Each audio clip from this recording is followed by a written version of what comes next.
तो कैसे हो मेरे प्यारे बच्चों? उम्मीद है आप लोग बहुत अच्छे होंगे। और मैं आपके सामने फिर से एक और नई वीडियो के साथ जो है वो आपके सामने आ चुका हूँ। हमारा ये वीडियो जो है, हमारा जो लेक्चर चल रहा है अभी, यूरोप में राष्ट्रवाद, उसी से रिलेटेड है।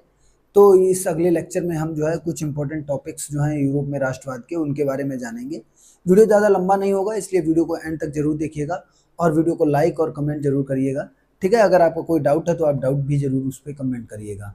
चलिए देखिएगा कि यूरोप में राष्ट्रवाद का ये हमारा अगला टॉपिक होने वाला है। तो सबसे पहले हम ये जानेंगे वाटरलू का युद्ध क्या था और किसके बीच में लड़ा गया था। जैसा कि आप क्लास 9 में पढ़ के आए होंगे कि वाटरलू के युद्ध में जो है नेपोलियन बोनापार्ट की पराजय होती है। तो हम उसको थोड़ा डिटेल में जान लेते हैं, क्योंकि कई बार यही पूछ दिया जाता है कि वाटरलू का युद्ध कब हुआ था। तो ये चीज़ें आपको पता होनी चाहिए। देखिएगा, वाटरलू के युद्ध की बात की जाती है तो वाटरलू का जो युद्ध हुआ था वो आपका 1815 में हुआ था। किसके किसके बीच हुआ था? एक तरफ से लड़ रही थी कौन? नेपोलियन बोनापार्ट यानी कि फ्रांस की सेना, और दूसरी तरफ कौन थे? ब्रिटेन, रूस, प्रसा और ऑस्ट्रिया जैसे 4 देश जो है वो मिलके नेपोलियन बोनापार्ट के साथ युद्ध कर रहे थे। इस युद्ध में क्या होता है, आपका ब्रिटेन, रूस और प्रसा जो है वो जीत जाते हैं और नेपोलियन बोनापार्ट हार जाता है। मतलब हारने वाला व्यक्ति कौन था? Napoleon Bonaparte. और जीतने वाले कौन थे? 4 देश थे, ब्रिटेन, रूस, प्रसा और ऑस्ट्रिया। तो जब इन चारों देशों ने मिलकर नेपोलियन बोनापार्ट को हरा दिया तो यही युद्ध जो है इतिहास में किसके नाम से जाना जाता है? वाटरलू के युद्ध के नाम से जाना जाता है। ये बात आपको याद रखनी है कि वाटरलू का युद्ध कब हुआ था? 1815 में। किसके किसके बीच हुआ था? नेपोलियन बोनापार्ट, ब्रिटेन, रूस, प्रसा और ऑस्ट्रिया के बीच। तो जब ये युद्ध हो गया, युद्ध में हार जीत हो गई, तो हार जीत के बाद क्या होता है? संधियां होती हैं। हम लोग जब 1857 की क्रांति पढ़ते हैं या जब हम बक्सर का युद्ध पढ़ते हैं, प्लासी का युद्ध पढ़ते हैं, तो उसमें भी हमने देखा होगा कि इन युद्धों के बाद भी कुछ संधियां हुई थी। संधियों का मतलब क्या होता है कि भाई अब जो हारने वाला व्यक्ति होता है वो भी बैठता है और जो जीतती है सेना, उनके हेड भी बैठते हैं। फिर ये आपस में क्या करते हैं? बातचीत करते हैं और सहमति जताते हैं कि भाई अब हम तुमसे युद्ध जीत गए तो अब हमको ये चीजें चाहिए, अगर आप देंगे तो वेल एंड गुड, नहीं देंगे तो हम आपसे जबरदस्ती छीन लेंगे। तो जब संधि होती है इन दोनों के बीच, तो उसी संधि को हम लोग किस नाम से जानते हैं? वियना की संधि के नाम से हम उसको याद रखते हैं। तो आपसे कोई भी पूछे कि वियना की संधि कब हुई थी, तो नेपोलियन बोनापार्ट जब वाटरलू का युद्ध हारा तो उसके बाद 1815 में ही आपकी वियना की संधि होती है। वियना की संधि कराने वाला जो व्यक्ति था वो कौन था? ड्यूक मेटरनिक था। कौन था? Duke Metternich. ड्यूक मेटरनिक के बारे में जान लीजिएगा। ड्यूक मेटरनिक जो था ना, वो जर्मनी का चांसलर था। उस समय जर्मनी पे कौन चांसलर था? जर्मनी का ड्यूक मेटरनिक। तो ड्यूक मेटरनिक जब जर्मनी का चांसलर था, इसी ने इस संधि को कराया था। और ये संधि किसके किसके बीच होती है? नेपोलियन बोनापार्ट और ब्रिटेन, रूस, प्रसा और ऑस्ट्रिया के बीच। इन चारों की चारों कंट्रियों में से 3 कंट्रियों की आपको कैपिटल याद होनी चाहिए, क्योंकि कई बार जो है वो आपसे कैपिटल ही पूछ लेता है।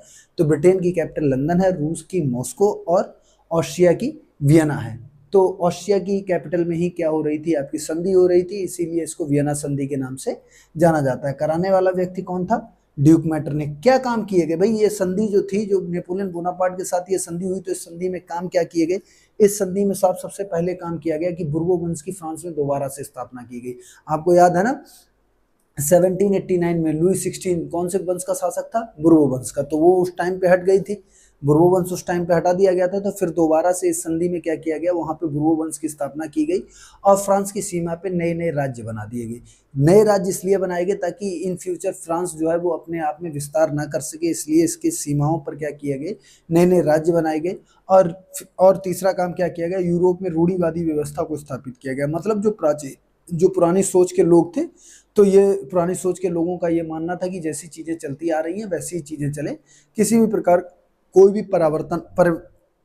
परिवर्तन ना किया जाए। तो ऐसी व्यवस्था को फिर से फ्रांस में स्थापित किया गया। कुछ हिस्से रूस को, ऑस्ट्रिया को और प्रसा को सौंप दिए गए। भाई फ्रांस का कुछ हिस्सों को, फ्रांस को छोटा करके क्या किया गया? किसको दे दिए गए? रूस को दिए गए, ऑस्ट्रिया को दिए गए, फ्रांस को दिए गए।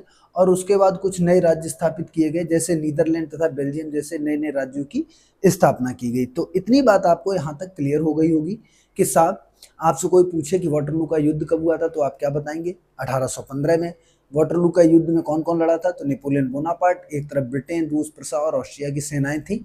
इसमें हारा कौन था? इसमें सब आपका नेपोलियन बोनापार्ट हारा। और हारने के बाद फिर क्या होता है? वियना की संधि होती है। कब होती है? 1815 में। कराने वाला व्यक्ति कौन था? जर्मनी का चांसलर, जिसका नाम क्या था? Duke Metternich. काम क्या क्या किए गए मैंने आपको बता दिए। एक बार स्क्रीनशॉट ले लीजिएगा, क्योंकि ये आपके लिए बहुत ही इंपॉर्टेंट टॉपिक है। आगे देखिएगा। अब आगे क्या बात करेंगे? हम बात करेंगे कि मैथ्सनी द्वारा इटली के एकीकरण का प्रयास। कि भाई एक व्यक्ति जिसका नाम है मैथ्सनी, कई बार चर्चा मिलती है मैथ्सनी की, तो मैथ्सनी जो है वो इटली के एकीकरण का प्रयास करता है। हालांकि वो इटली का एकीकरण कर नहीं पाता, लेकिन पहला प्रयास उसी का था। राष्ट्रवाद की भावना को जगाने के लिए इटली में पहला प्रयास किसके द्वारा किया जाता है? मैथ्सनी के द्वारा। मैथ्सनी के बारे में जान लेते हैं। मैथ्सनी का जन्म 1807 में जेनोवा में हुआ था। कहाँ हुआ था? जेनोवा में। ये बात आपको याद रखनी है कि आपसे कोई पूछे कि मैथ्सनी का जन्म कहाँ हुआ था, तो आप क्या बताएंगे? 1807 में जेनोवा में हुआ था। तो इटली का मसीहा, इटली में राष्ट्रवाद का मसीहा किसको माना जाता है? तो इटली में राष्ट्रवाद का मसीहा जो है वो किसको माना जाता है? मैथ्सनी को। किसको माना जाता है? मैथ्सनी को। मैथ्सनी के बारे में बात कही जाए तो मैथ्सनी के बारे में एक बात याद रखनी है कि आपसे पूछा जाए मैथ्सनी जो है वो कौन सी संस्था का सदस्य था, तो मैथ्सनी जो था ना वो कार्बोनरी संस्था का सदस्य बना। और जब ये कार्बोनरी संस्था का सदस्य बना तो उसके बाद लिगुआरिया में क्या हुआ था? एक क्रांति भड़क गई थी, और इस क्रांति को भड़काने के कारण से ही इसको उस देश से क्या कर दिया गया? बहिष्कृत कर दिया गया, बाहर निकाल दिया गया। और बाहर निकालने के बाद इसने अपने दो नए संगठन बनाए। कौन कौन सा? एक तो मरसई में इसने यंग इटली बनाया, और दूसरा वर्न शहर में जाके यंग यूरोप बनाया। अब जो ये यंग यूरोप था ना, इसमें सब सदस्य बने, जो लड़के सदस्य बने थे वो कहाँ के थे? एक तो पोलैंड के थे, दूसरे कहाँ के थे? जर्मनी के थे, और कहाँ के थे? इटली के थे। 3 राज्यों से इसकी यंग यूरोप जो संस्था थी उसमें जो युवा थे वो सदस्य बने।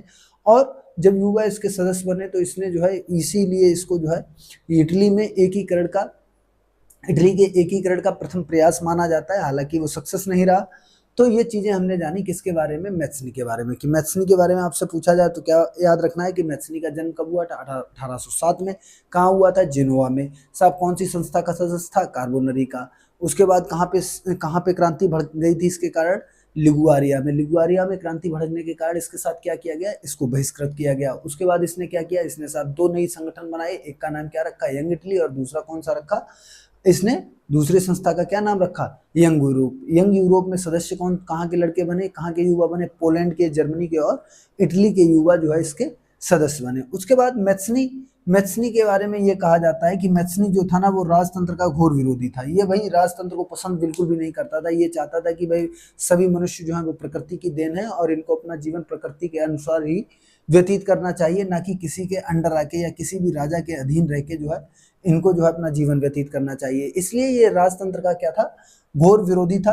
और जिसके कारण ये राजतंत्र का घोर विरोधी था, और जो ऑस्ट्रिया का चांसलर था ड्यूक मेटरनिक, उसने क्या स्थापित किया था? राजतंत्र की स्थापना की थी फ्रांस में नेपोलियन बोनापार्ट के बाद। तो वो जो ड्यूक मेटरनिक था वो राजतंत्र का क्या था? बहुत ज्यादा पसंद करने वाला व्यक्ति था, और जो मैथ्सनी था वो बहुत विरोधी था। तो इन दोनों में क्या था? कंट्राडिक्शन था, आपस में घोर विरोध चल रहा था। इसलिए एक दूसरे को ये पसंद नहीं करते थे, जिस कारण इसको जो है ड्यूक मेटरनिक ने, ऑस्ट्रिया का जो चांसलर था, उसने मैथ्सनी को क्या कहा था कि ये हमारी संस्था, ये हमारी सामाजिक व्यवस्था के लिए सबसे खतरनाक शत्रु है। ये बात किसने कही? जर्मनी के चांसलर ड्यूक मेटरनिक ने क्या कहा कि जो मैथ्सनी है ना वो साहब हमारी सामाजिक व्यवस्था का सबसे खतरनाक शत्रु है। इसको जो है जीवित रहने का कोई अधिकार नहीं है, इसके साथ बहुत बुरा बर्ताव किया जाना चाहिए। तो ये कुछ बातें थी किसके बारे में? मैथ्सनी के बारे में। अब बात करेंगे क्रांतियों के युग के बारे में। तो जब भी हम यूरोप में राष्ट्रवाद का उदय देखते हैं तो यूरोप में राष्ट्रवाद के उदय के लिए हम 1830 से लेकर 1848 तक का टाइम पीरियड जो है उसको क्रांतियों के युग के नाम से जानते हैं, क्योंकि इसी टाइम पे सबसे ज्यादा क्रांतियां हुई थी। तो क्रांतियों के कारण क्या थे कि भाई जो ये ड्यूक मेटरनिक था ना, इसने रूढ़िवादी विचारधारा को स्थापित किया था फ्रांस में। तो जो ये फ्रांस के रूढ़िवादी विचारधारा के जो लोग थे ये अपने आप को बहुत ज्यादा मजबूत करने में लगे। तो वहां के लोगों ने इनके विरोध में क्या किया? प्रदर्शन प्रारंभ किया, और क्रांतियां भड़क गई। तो जब भी आपसे पूछा जाए क्रांतियों का युग 1830 से लेकर 1848 तक, क्रांतियों का कारण क्या था? जब रूढ़िवादी विचारधारा के लोगों ने अपने आप को ज्यादा मजबूत करने का प्रयास किया तो क्या हुई? क्रांतियां हुई। इन्हीं क्रांतियों में सबसे पहली क्रांति के लिए हम किसको कंसीडर करते हैं? फ्रांस को। तो आपको ये बात याद रखनी है कि आपसे पूछा जाए यूरोप में सबसे पहली क्रांति कब हुई, तो आप क्या बताएंगे? साहब यूरोप में जो सबसे पहली क्रांति हुई थी ना वो जुलाई 1830 में हुई थी। कहाँ पे हुई थी? फ्रांस में हुई थी। ये बात आपको याद रखनी है कि आपसे कोई पूछे कि बताइए यूरोप में सबसे पहली क्रांति कहाँ पर हुई थी? फ्रांस में हुई थी। फ्रांस में उस समय शासक कौन था? बुर्बो वंश का शासक था, और नाम क्या था उसका? चार्ल्स दशम। यानी कि चार्ल्स 10 जो है उस टाइम पे फ्रांस का शासक था। तो लोगों ने क्या किया? लोगों ने इसे हटाकर एक नया शासक लेके आए, और जिसका नाम था लुई फिलिप। लुई फिलिप को इन्होंने जो है वहां का राजा तो बनाया, लेकिन उन्हीं के निगरानी में क्या किया, उन्हीं की निगरानी में संवैधानिक राजतंत्र की स्थापना की, एक कॉन्स्टिट्यूशनल मोनार्की जो है वो इस्टेब्लिश की। और इसीलिए जो है इस पूरे की पूरी घटना को जो है इतिहास में बहुत ही इंपॉर्टेंट रोल प्ले किया। कैसे प्ले किया कि भाई अगर पहली क्रांति ना होती तो बुर्बो वंश के शासक को ना हटाया जाता और नया शासक लुई फिलिप को नहीं बनाया जाता, और लुई फिलिप अगर नया शासक नहीं बनता तो फ्रांस में संवैधानिक राजतंत्र की स्थापना ना होती। अब जब ये घटना घटी ना तो इस घटना का पूरे के पूरे यूरोप पे क्या पड़ा, प्रभाव पड़ा। क्या प्रभाव पड़ा कि साहब मेटरनिख ने क्या कहा कि मेटरनिख ने इस घटना को देख के अपने एक शब्द में कहा कि जब फ्रांस चीखता है तो पूरे के पूरे यूरोप को क्या हो जाता है, सर्दी जुकाम हो जाता है। ये बात किसने कही थी? ड्यूक मेटरनिख ने। ड्यूक मेटरनिख के बारे में मैं कई बार बता चुका हूँ आपको।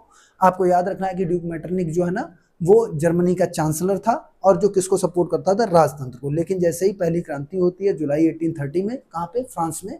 तो उस टाइम पे एक वक्तव्य देते हैं कौन? Duke Metternich. और ड्यूक मेटरनिख ये कहता है कि साहब जब फ्रांस चीखता है ना तो पूरे के पूरे यूरोप को सर्दी जुकाम हो जाता है। इसके कहने का मतलब ये था कि जो भी काम फ्रांस में सबसे पहले होता है उस चीज का प्रभाव पूरे यूरोप के देशों पर पड़ता है और वो लोग भी उसी के पीछे पीछे चलना स्टार्ट कर देते हैं। अब जैसे ही ये घटना होती है ना, उस घटना के बाद फ्रांस में जो पहली क्रांति होती है, पहली क्रांति के बाद सबसे पहला काम क्या होता है कि बेल्जियम जो है ना वो अपने आप को किससे अलग कर लेता है? नीदरलैंड से। तो ये बात आपको याद रखनी है कि फ्रांस की प्रथम क्रांति के बाद, मतलब पहली क्रांति के बाद, पहली क्रांति कब हुई? जुलाई 1830 में। उस क्रांति के बाद बेल्जियम जो है वो अपने आप को किससे अलग करता है? नीदरलैंड से। और ब्रुसेल्स में क्या हो जाता है? ब्रुसेल्स में अपना एक क्या भड़क जाता है? विद्रोह भड़क जाता है। उस वजह से बेल्जियम में भी विद्रोह हो जाता है। उसके बाद कुछ इंपॉर्टेंट पॉइंट्स हैं यहाँ पे देख लीजिएगा। एक तो आपको नीदरलैंड की कैपिटल याद रखनी है। तो नीदरलैंड की कैपिटल है एम्स्टर्डम। एम्स्टर्डम, ठीक है।